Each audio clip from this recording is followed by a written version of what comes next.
सुप्रभात साथियों, चलिए आपका स्वागत है आपके अपने चैनल एसआर पाठशाला में। और जैसा कि मैं सब सोच पाता हूं कि आप लोग मस्त और स्वस्थ होंगे और अपनी पढ़ाई को जारी रखे होंगे, तो आइए आज हम कुछ इन बातों पर चर्चा करने वाले हैं जो कि कल रात की सुर्खियों में बने हुए हैं।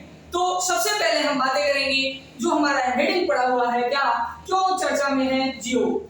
जियो आज के समय में इतनी चर्चाओं में क्यों पड़ा हुआ है। जब मैं बातें करता हूं साथियों, जियो है क्या, सबसे पहले हम जानने का प्रयास करेंगे आखिरकार ये जियो है क्या। तो साथियों, ये जियो एक ऐसा नशा है कि जिसकी जाल में हम आप फंसते चले जा रहे हैं। जब बात करते हैं हम जियो की, तो जियो हाँ वास्तव में जियो भारत ऐसे देश में इंटरनेट की क्रांति लाया था। लेकिन साथियों, इंटरनेट की क्रांति लाने के साथ साथ हमको वह एक ऐसे जाल में फंसा गया है जिससे हम कभी भी बाहर नहीं निकल सकते हैं। इन्हीं सारी बातों पे आज हम गहन चर्चा करने वाले हैं। तो आइए सबसे प्रथम या सर्वप्रथम हमारी हेडिंग क्या रही है, इसको देखने और समझने के नजरिए के अंतर्गत। तो सबसे पहले यहाँ हमारा रहा है कि पहले लालच दिया अब नाटक। जब हम बात करते हैं जियो की, तो आपको पता है या हम सबको पता है कि जियो जब स्टार्टिंग में आया था वो हम सबको लालच दिया था। लालच में क्या दिया कि भैया आइए जियो का सिम लीजिए, इतने रुपए का लीजिए, 2 महीने डाटा फ्री। हम लोग बहुत खुश हुए, लो भैया ले लो डाटा फ्री। अब इसमें अदर कंट्रियां वो टेंशन में आ गई और उससे ज्यादा टेंशन में आई जो भारत में कंपनियां थी, वो भी टेंशन में आई कि भैया इतना ज्यादा फ्री में कर देगा तो कहीं ना कहीं ये मोनोपोली हो जाएगा, एक अधिकार हो जाएगा। भाई ये जब इतना सस्ता कर देंगे तो हमारे यहाँ कोई आएगा नहीं, कंपटीशन खत्म हो जाएगा। और यही जियो करना चाहते। तो क्या हुआ कि पहले हमको लालच दिया कि भैया लो इतने सस्ते में ले जाओ। सबके घर में दो 3 फोन जियो के, 2 सिम जियो की, खूब डाटा मिल रहा है। जहां 1 GB पहले 300 रुपए का मिलता था, वहीं अब पूरे महीने के लिए 30 GB, 35 GB, 25 GB, 30 GB मिल रहा है। वो भी मात्र 90, 80, 120 ऐसे 200 रुपए में मिल रहा है। जहां 300 रुपए में केवल 1 GB मिला करता था, अब ये एक ऐसा दौर आ गया था कि 300 रुपए में 3 महीने के लिए आपको पूरी जीबी मिल रही है। तो इतना लालच हमको दिया सस्ता। जब अब हमारी आदत पड़ चुकी है तो अब वो नाटक करना शुरू करते हैं। तो अब दूसरी लाइन हमारी क्या लिखी है, एकाधिकार का अधिकार बन चुका है जियो। जब हम बात करते हैं एकाधिकार का, एकाधिकार एक ऐसा शब्द है साथियों जो ये बताता है कि उस क्षेत्र में, उस जगह पे केवल और केवल आपका ही अधिकार बना रहेगा। वो भी कैसे, जैसे मैंने आपको बताया, जब जियो ने क्या किया, बहुत सारे लोगों को फ्री में नेट देने का काम किया, डाटा देने का काम किया। तो लोग बीएसएनएल से जियो में आ गए, लोग एयरटेल से जियो में आ गए, लोग वीआई से जियो में आ गए, हच से जियो में आ गए। मतलब जितने पहले कंपनियां थी सब छोड़ जियो में आ गए। लेकिन हाँ, एक अच्छा काम इन्होंने और किया कि गांव तक जियो का सिस्टम तैयार कर दिया। अगर आपने देखा होगा तो आपके गांव में भी जियो के टावर लग गए होंगे। पहले एयरटेल या बीएसएनएल के टावर आपके गांव में नहीं पहुंचे थे। अगर आज भी बात करें तो जियो को छोड़ दिया जाए तो बहुत कम ही गांव में टावरों की संख्या होगी, मतलब टावर उपस्थित होंगे। लेकिन अगर बातें करें जियो के परिप्रेक्ष्य में, तो जियो ने घर जाकर के, मतलब गांव जाकर के नेट की व्यवस्था, डाटा की व्यवस्था को सुगम किया, ये हम मानते हैं। लेकिन इसका ये मतलब नहीं है कि पहले आप लालच दे दो उसके बाद लोगों से लूटो। तो यही बात कर रहा था क्या कि एकाधिकार बन गया है जियो। आज के डेट में देखा जाए तो कंपटीशन में कौन है, एयरटेल है और वीआई है। 2 ही ऐसे कंपनियां बची हुई हैं जो इनके कंपटीटर बनी हुई हैं। लेकिन याद रखने की बात है, कंपनियां कितने देर तक चलेंगी। अगर भाई इतनी ज्यादा व्यवस्था आपने जारी कर दिया लोगों के लिए, लेकिन आने वाले टाइम में फिर उसको डिस्टर्ब कर दिया, तो कहीं ना कहीं अब वो आपके जो ग्राहक हैं, आपके जो कस्टमर हैं, तो वो अब तितिर होना शुरू कर देंगे। तो उसी के दौर में फिर आते हैं भारतीय कैसे फंसे जियो के जाल में। तो मैंने आपको बताया कि पहले आर्डर कराया, अब जियो की जो रिचार्ज है या जियो के जो सिस्टम है उन सबको इतना कॉस्टली कर दे रहा है कि लोग उसके जाल में फंस तो गए हैं, लेकिन वहां से निकलने का प्रयास ही कर मात्र से ही वो बाहर नहीं निकल सकते हैं।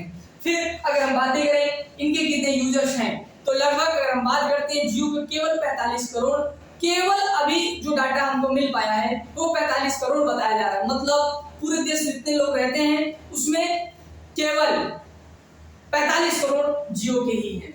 उसके बाद दूसरी बात, ये क्या कहता है IBSL, पहले हमारे जो देश थी, हमारे भारत देश में IBSL के पास ही 22 जोन में 4G स्पेक्ट्रम का अधिकार था, लेकिन जियो ने क्या किया, इसके साथ संधि कर ली।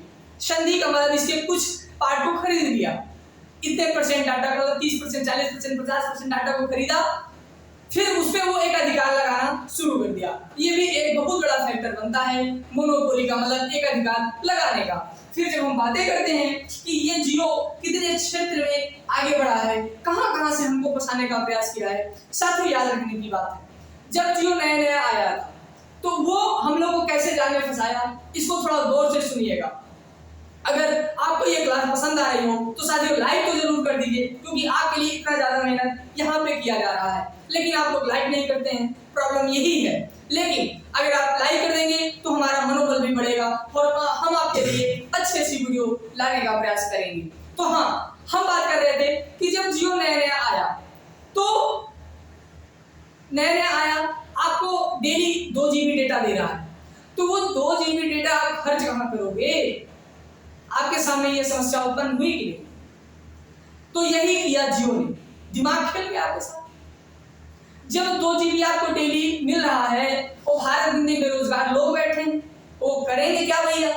तो इसलिए क्या किया, वो फ्री में मूवी को लॉन्च किया, कुछ ऐसी वेबसाइट को लॉन्च किया जहां पे आप जा करके अपने मनपसंद मूवी, अपने मनपसंद चैनल से आप कुछ भी देख सकते हैं, जियो गेम खेल सकते हैं। बहुत सारे गेम को लॉन्च किया, बहुत सारे मूवी को लॉन्च किया, आपको फंसाया, आपकी आदत को डलाया।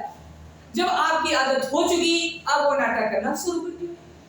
तो वही यहाँ पे शब्द लिखा गया था कि भारतीय कैसे फंसे जियो के जाल में। तो वही अब इस समय जियो के जो फंक्शन हो चुके हैं, जियो सिनेमा हो चुका है, जियो म्यूजिक हो चुका है, जियो मार्ट हो चुका है, जियो मैक्स हो चुके हैं, जियो नेट आप जानते ही हैं, जियो वॉइस आ चुका है मार्केट में, जियो चैट आ चुका है।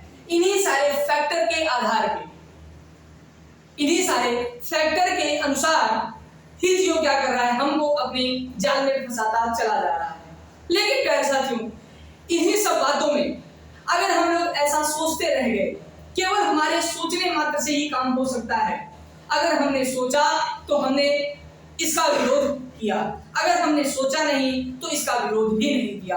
याद रखना है प्यारे साथियों, जब 1857 की क्रांति हुई थी ना, तो सब लोग अपने स्वार्थ के लिए लड़ रहे थे। इसलिए हमको स्वार्थ के लिए आज नहीं खड़े होना है, हमको इस देश के लिए खड़ा होना है। जब देश हमारे सामने रहेगा ना, तो किसी को कोई आंच नहीं आने देगा। लेकिन याद रखने की बात है साथियों, देश को सामने रखने के लिए कहीं ना कहीं आपको भी सामने आना पड़ेगा। इसलिए अगर आप ये सोच रहे हैं कि जियो का ही रेट बढ़ा है तो क्या मेरा ही अकेले बढ़ा है, तो आपका ही अकेले नहीं बढ़ा है, लेकिन सब लोगों का ही बढ़ा है। लेकिन याद रखने की बात है, आप सभी लोग एक एक हाथ ही उठाएं। एक हाथ अगर आप आगे करेंगे तो अगला आदमी 2 कदम आपके लिए बढ़ाएगा, अगर आप 2 कदम बढ़ाते हैं तो अगला आदमी 3 कदम आपके लिए बढ़ाएगा। तो सब लोग मिलकर के इसको सामने आए और जो ये मोनोपोली का इसका सिस्टम है, इसको रद्द करने का प्रयास जरूर करें। तो दूसरी बात हम करते हैं इंटरनेट क्रांति। हाँ, हम मानते हैं कि जियो भारत में इंटरनेट क्रांति लाया, लेकिन ये उसको नहीं भूलना चाहिए कि भारत एक ऐसा देश है जहाँ पे बहुत सारे गरीब लोग भी रहते हैं, उनको आगे बढ़ने का अधिकार दिया जाना चाहिए। भैया अगर आप जो 209 का रिचार्ज था तो वो 249 रुपए, मतलब 250 रुपए का कर दिए हैं, 2 रुपए GST भी लगता है, 251 रुपए चला जाता है प्यारे साथियों। तो इसीलिए मैं आपको बताना चाहता हूँ, इतने महंगे रिचार्ज के साथ साथ देश में आपने तो पहले क्रांति शुरू कर दी, हमने सबको डाटा दे दिया, लेकिन इस समय आप क्या कर रहे हैं, ड्रग्स जैसी जाल में हमको फंसा के छोड़ दे रहे हैं। अब तो हम ड्रग्स जैसे जाल में फंस गए हैं, अब हम नशा करने लगे हैं। तो भाई अब भी तो साथ दीजिए। तो यही, जब हम लोग एक साथ नहीं होंगे, हम लोग नहीं जुटेंगे, तो ये देश सोने की चिड़िया जैसा पहले था वैसा नहीं बचा रह जाएगा प्यारे साथियों। और एक और बात है कि सरकार कदम उठाए। सरकार भी तो इसमें बहुत शांत बैठी हुई है। इसके लिए क्या करना होगा, सरकार को जगाना होगा, क्योंकि आपने नाम सुना ही होगा, बहुत सारे ऐसे राइटर रहे हैं जिन्होंने ये बताया है कि समय समय पे सरकार को जगानी चाहिए। सरकार अगर जगती है तभी देश आगे बढ़ता है। इसमें सरकार का अभी कोई रुख नहीं आया है। सरकार को भी इस पे एक कदम उठाना चाहिए कि भाई इतना क्यों महंगा किया जा रहा है। इसके लिए कमेटी का गठन होना चाहिए और कमेटी जो निर्णय दे उसको मान्य होना चाहिए। ऐसा नहीं है कि अगर आप अकेले बच जाएंगे। याद रखना साथियों, मार्केट में कंपटीशन होना बहुत जरूरी है। अगर कंपटीशन खत्म, ये समझो कि आप लोगों के लिए वो सामान महंगा हो जाएगा। इसीलिए आज की क्लास को हम इतना बताने के लिए बस लिए थे कि सब लोग अपने अपने तरह से कहीं ना कहीं इसमें थोड़ा ही सही लेकिन कंट्रीब्यूट जरूर करें। इसलिए क्योंकि ये एक देश की बात है। अगर हम लोग शांत बैठे रह जाएंगे कुछ नहीं हो पाएगा प्यारे साथियों, कुछ नहीं, लास्ट में वही हम लोग ड्रग्स जैसी जाल में फंसे ही रह जाएंगे। अगर आपको ये वीडियो पसंद आई हो तो वीडियो को लाइक शेयर सब्सक्राइब जरूर करिएगा। मिलते हैं ऐसे नेक्स्ट वीडियो में, तब तक के लिए जय हिंद।